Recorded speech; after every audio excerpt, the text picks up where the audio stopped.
Well, hello into people, I hope you're doing well. Now today's video I wanted to talk about autism meltdown videos and why they should be banned here on YouTube. Now, I have talked about autism meltdown videos here on YouTube in 2018, but because of a change.org petition that's been going around recently, something that I fundamentally support with all of my being, I really want to talk about my distaste for autism meltdown videos, people filming their kids having meltdowns and then publishing them, not just on YouTube, but on social media in general. Because to me, autism meltdowns are moments of humiliation. They are moments of embarrassment.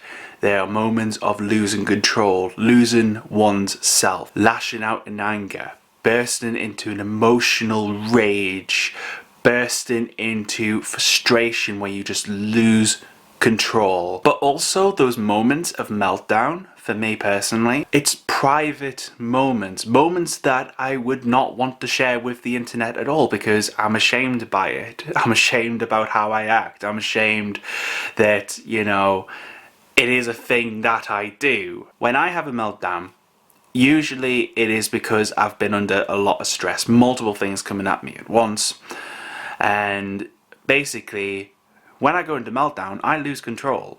I lose just the ability to think. I basically am wound up tight like a spring. I think that's the analogy I'm trying to get at here, I don't know. I just feel all of this frustration, like genuine frustration, that I just want to hit something, to be frank.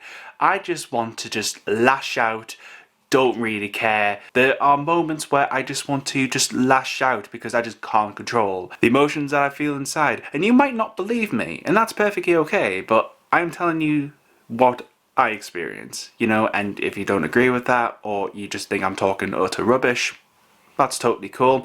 I'm not here to change your mind or try to convince you otherwise. But those moments of losing control, I end up hitting myself. I end up punching walls. I end up just wanting to rip my skin off. I want to rip my hair out because I just want this frustration to go away. I just want to feel, you know, chill. But at that moment, it's so hard to try and come down from that it just feels like it's gonna continue on and on and on. I don't show that side of myself to anyone because I am so scared that people will judge me based on that. People will just see the flip switch and just think, that's scary, I don't want anything to do with this. But the thing is, meltdowns are not autism for me 100% of the time. You know, there's shutdowns, there's sensory overload, but there's also amazing things like stimming, like just being able to whiz off random quiz facts about things, all of the other amazing things that make autism what it is for me. Even though there are these amazing things about autism, to me personally and other autistic people, meltdowns and videos of meltdowns are still a prominent thing on YouTube. And the thing is, when I see one of these meltdown videos on YouTube, it disgusts me to the core. It makes me feel just so terrible for the person experiencing it. It just makes me want to reach out through my phone or my laptop or whatever device which I'm watching this meltdown happen, and I just want to hold that person, to say it's okay, to say it's gonna be okay, you'll get through this.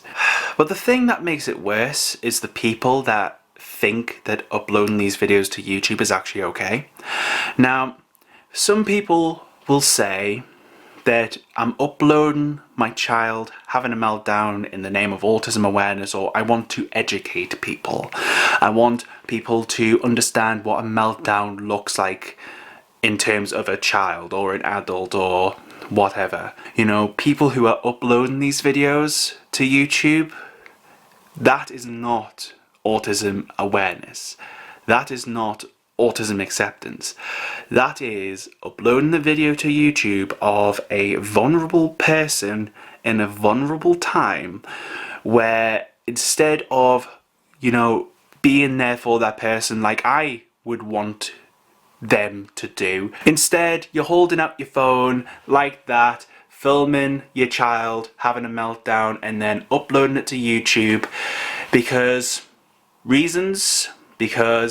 you want to educate other people, because you just, I don't know. Now, I'm not trying to be offensive or hurt anyone's feelings here, but to me, if my parents had done that and then I saw that footage years later, I would just say, why? Why would you upload such a moment onto the internet? Not just for you to look at again, but for other people to see. For strangers, complete strangers on the internet, to judge, to offer their sympathies, to say that, oh, this is so funny because this child's having a meltdown. Why?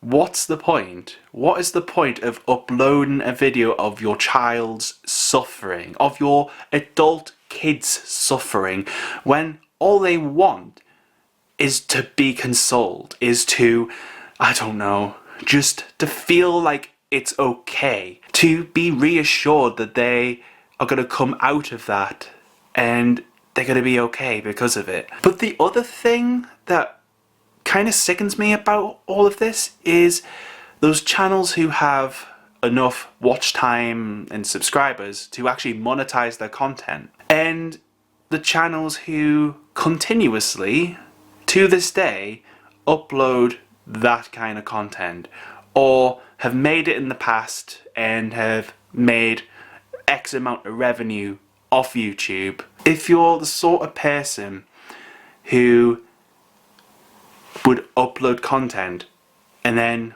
you make money off that content, off your child suffering, what does that say about you? I think just talking about it's enough. We don't need visual evidence, we don't need videos, we don't need images, we just need to think about the dignity of autistic kids, autistic adults, autistics in general. Say you're not an autistic person, say you are a neurotypical in terms of the autistic community. If you were upset, if you just wanted to punch a wall, if you just wanted to just rip your hair out, how would you feel if someone was filming you? Just think about that. Just think about that. And then reverse it. How do you think autistic people feel when they're being filmed in that moment? Would you want yourself filmed in that way? Would you want your most private moments out there on the internet? Things you can't control. Would you want that for yourself or someone that you know, someone that you love? I highly doubt it. And even after you've watched this video and still think that uploading vulnerable moments of your autistic child or autistic adult or, whatever the heck, if you think that uploading an autism meltdown, someone having an autism meltdown is okay, then I don't know what else to say to you. I really don't know. And if you're someone working at YouTube, I would really hope that you can see this for what it is, these kinds of videos for what they are.